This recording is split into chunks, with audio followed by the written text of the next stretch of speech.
కృపామయ TV వీక్షకులందరికీ క్రీస్తు వారి పేరిట శుభాలు వందనాలు తెలియజేస్తున్నానండి. చాలామందికి దేవుని గురించి తెలుసు, కానీ చాలా తక్కువ మంది దేవునికి తెలుసు. మరి ఈ వ్యక్తి నావాడు అని నీకంటే పై వ్యక్తి ఎవరైనా చెప్పినప్పుడు, పెద్ద అధికారి కానీ, ఒక మంత్రి కానీ, ఒక రాజు కానీ చెప్పినప్పుడు నీకు ఎలా అనిపిస్తుంది? చాలా గౌరవంగా అనిపిస్తుంది కదా. నా సేవకుడైన మోషే అని అంటున్నాడు దేవుడు. మీ నాయకుడైన మోషే అని అనట్లా. ఇక్కడ యెహోషువతో మాట్లాడుతూ మోషే మరణానంతరము నా సేవకుడైన మోషే అంటున్నాడు. మై సర్వెంట్ అంటున్నాడు. నేను నమ్మిన వ్యక్తి అంటున్నాడు. నమ్మిన బంటు అని అంటున్నాడు. యెహోషువ గ్రంథము 1వ అధ్యాయము 1వ వచనము. యెహోవా సేవకుడైన మోషే మృతి పొందిన తరువాత, ఆయన చనిపోయాక యెహోవా దేవుడు మాట్లాడుతూ నూను కుమారుడును మోషే పరిచారకుడునైన యెహోషువకు ఈలాగు సెలవిచ్చెను. ఇలా మాట్లాడుతున్నాడు, ఇలా అంటున్నాడు, నా సేవకుడైన మోషే చనిపోయాడు. ఎంత బాగుందండి అన్నమాట. మీ నాయకుడు అనకుండా నా సేవకుడు అంటున్నాడు. అంటే ఇదొక డివైన్ పొసెషన్, అంటే ఒక దైవిక స్వాధీనత గురించినటువంటి మాట. నావాడు అంటున్నాడు. దేవుడే, దేవుడు అంతటి వాడే. ఈ ఫలానా వ్యక్తి నావాడు, నేను నమ్మిన వ్యక్తి, నా ఆజ్ఞలను తూచా తప్పకుండా పాటించిన వ్యక్తి, నేను చెప్పిన ప్రతి మాటను నెరవేర్చిన వ్యక్తి, నా మనసు అర్థం చేసుకున్నటువంటి వ్యక్తి, నా హృదయ ఆలోచనలను అర్థం చేసుకున్నటువంటి వ్యక్తి మోషే అని మోషేను గురించిన సాక్ష్యం చెప్తున్నాడండి దేవుడు. అండ్ అపోస్తలులందరూ కూడా నేను క్రీస్తుకు సేవకుడను అనే పరిచయం చేసుకున్నారు. నేను ఆయన శిష్యుణ్ణి అని పరిచయం చేసుకోవాలి. ఆయన హాఫ్ బ్రదర్స్ కూడా, అనగా మరియమ్మకు యేసపుకు పుట్టినటువంటి ఆ కుమారులైనటువంటి హాఫ్ బ్రదర్స్, తమ్ముడు వరుసైనటువంటి వాళ్ళు కూడా మేము యేసుక్రీస్తు సహోదరులము అని పరిచయం చేసుకోకుండా యేసుక్రీస్తుకు దాసులము అని పరిచయం చేసుకున్నారండి. ఆయనకు సేవకులము, ఆయనకు సైనికులము అని పరిచయం చేసుకున్నారు. ఎంతటి తగ్గింపు! ఒక యూదా కానివ్వండి, ఒక యాకోబు కానివ్వండి, యేసుక్రీస్తు దాసుడనైన నేను అని పరిచయం చేసుకున్నారు వాళ్ళు. గ్రీకు భాషలో డూలోస్ అని ఒక మాట ఉంటుంది. ఈ సేవకునికి గ్రీకు భాషలో వాడబడినటువంటి ఒక చక్కని మాట ఏంటంటే డూలోస్. ఈ డూలోస్ అనే మాటకి అర్థం ఏంటంటే సర్వెంట్. మామూలు సర్వెంట్ కాదు, బాండ్ సర్వెంట్. అంటే ఏంటో తెలుసా? కట్టు బానిస. అంటే ఏంటో తెలుసా? ₹1 కూడా ఆశించకుండా చేసేటువంటి నిస్వార్థమైన దైవిక సేవ. నిస్వార్థమైన సేవ చేయండి అని యేసుక్రీస్తు వారు తన శిష్యులకు ఆజ్ఞాపించాడు. అపోస్తలులకు చెప్పాడు, మీరు ఉచితంగా పొందారు ఆశీర్వాదాన్ని, ఉచితంగా స్వస్థపరచండి, ఉచితంగా ఇవ్వండి అని అన్నాడు. ఆహారం పెడితే తినమన్నాడు. ఒక జత బట్టలు చాలే వెళ్ళమన్నాడు. ఊరూర తిరగమన్నాడు.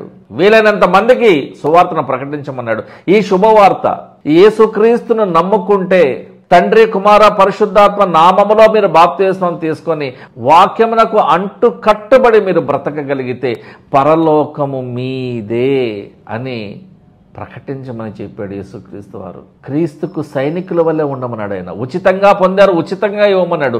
మరి కట్టు బానిసలాగా మరి ఉంటున్నారు ఈ రోజున క్రైస్తవ సంఘ కాపర్లు కానివ్వండి, క్రైస్తవ పరిచారకులు కానివ్వండి, సువార్థికులు కానివ్వండి, సంఘ పెద్దలు కానివ్వండి, విశ్వాసులే కానివ్వండి, ఈ రోజున ఎంతమంది క్రీస్తుకు నమ్మిన బంటుల వల్లే ఉంటున్నారు? పెద్ద ప్రశ్న అండి నాకు ఇది. చాలామంది లేరండి. చాలామంది నమ్మకమైన క్రైస్తవులుగా దేవుని దృష్టికి కనబడడం లేదు. ఆ రోజున దేవుడు నా సేవకుడైన మోషే అన్నాడు. ఈ రోజున ఎంతమంది సంఘ కాపర్లను, ఎంతమంది సువార్థికులను చూసి నా సేవకుడు, నా సేవకురాలని దేవుడు చెప్పగలుగుతున్నాడు చెప్పండి? క్రీస్తుకు సేవకునిగా ఉండటం అంటే ఏంటి? క్రీస్తు యొక్క సైనికునిగా ఉండటం అంటే ఏమిటి అనేది ప్రశ్న. దీనికి సమాధానం ఏమిటంటే రోమా పత్రికలోకి వెళ్దాం. 1వ అధ్యాయం 1వ వచనం.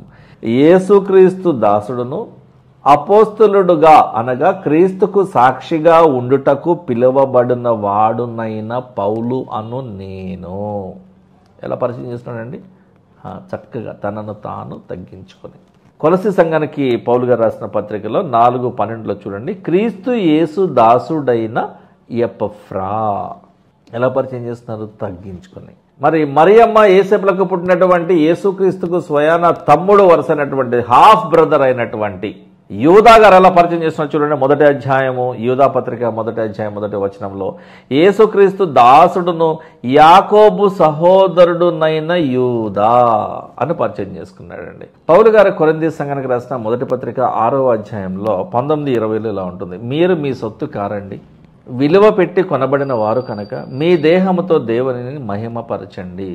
మీరు సేవ చేస్తున్నప్పుడు కూడా మీ సేవ కాదది, దేవుడు నీ కొరకు ఇవ్వబడినటువంటి బాధ్యత, నీ కొరకు నీకు ఇచ్చిన బాధ్యత. దేవుడు కొంతమందిని ఎన్నుకుంటాడు, ఏర్పరచబడిన వారు కొంతమంది, అందులో నుండి వేరుపరచబడిన వారు కొంతమంది ఉంటారు. కాబట్టి మనం సేవ చేస్తున్నప్పుడు సేవకులమని పిలవడానికి మనం ఇష్టపడుతున్నప్పుడు, లేదా సేవకులమని పిలవబడడానికి మనం ఇష్టపడుతున్నప్పుడు, సేవ అంటే ఇచ్చేది మాత్రమే, తీసుకునేది కాదు. సేవ అంటే ఇచ్చేది, సర్వీస్ అంటే ఇచ్చేది. పౌలు గారు గలతీ సంఘానికి రాస్తూ 2వ అధ్యాయం 20వ వచనంలో, నేను క్రీస్తుతో కూడా సిలువ వేయబడి ఉన్నాను, ఇకను జీవించువాడును నేనైతే కాను, క్రీస్తే నా యందు జీవిస్తూ ఉన్నాడు. నేనిప్పుడు శరీరమందు జీవించుచున్న జీవితము నన్ను ప్రేమించి నా కొరకు తనను తాను అప్పగించుకున్న దేవుని కుమారుని యందలి విశ్వాసము వలన జీవించుచున్నాను. అంటే క్రీస్తు మనసు తెలుసుకోకుండా, క్రీస్తు చిత్తమేమిటో, ఆయన మన గురించినటువంటి ప్రణాళికను ఏమి కలిగి ఉన్నాడో తెలుసుకోకుండా మనం ఎప్పటికీ కూడా క్రీస్తుకు సేవకులము కాలేమో, ఆయనకు సైనికుల వల్లే మనము ఉండలేము. కాబట్టి దేవుని మనసు, క్రీస్తుని యొక్క మనసును మనము గ్రహించాలి, తెలుసుకోవాలి. మనం అప్పుడప్పుడు అడుగుతుంటాం కదా, నీ మనసులో ఏముంది, నా గురించి నువ్వేమనుకుంటున్నావు, what is your opinion about me, what do you think about me అని అడుగుతూ ఉంటారు కదా.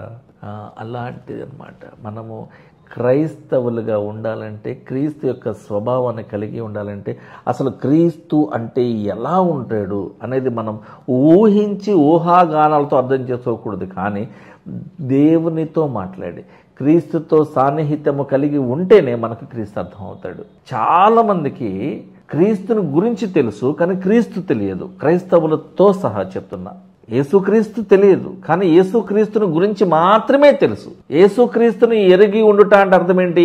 ఆయనతో మీరు ఇంటిమసీ కలిగి ఉండటము, సాన్నిహిత్యం కలిగి ఉండటం, ఒక దగ్గర సంబంధం, ఒక క్లోజ్ రిలేషన్షిప్లో మీరు ఉండగలిగడము.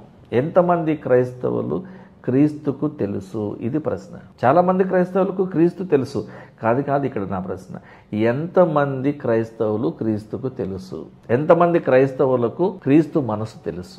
పౌలు గారు కొరింథీ సంఘానికి రాసిన మొదటి పత్రికలో 10:31 ఇలా అంటున్నాడు, మీరు భోజనం చేసిన, పానము చేసిన, మీరు తిన్నా తాగినా, మీరు ఏ పని చేసినా కూడా సమస్తమును దేవుని మహిమ కొరకు చేయండి అంటున్నాడు. సేవ మీరేం చేసినా సరే దేవునికి మహిమకరముగా ఉండేలాగా ఉండేవి చేయండి.